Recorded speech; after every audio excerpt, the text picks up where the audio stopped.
Look at this, Calaquachero, Calaquachera. The Kabayan Dream Float is here now in Sumeren. We are catering for almost 100 person, 120.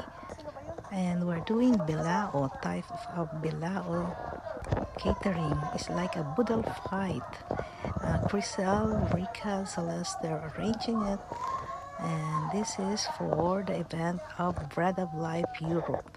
Thank you so much, Bread of Life Europe, for trusting Kabayan Dream Float. Thank you, Tina. Look, they're supervising the food, and this is the yummy food, the boodle fight of Kabayan Dream Float.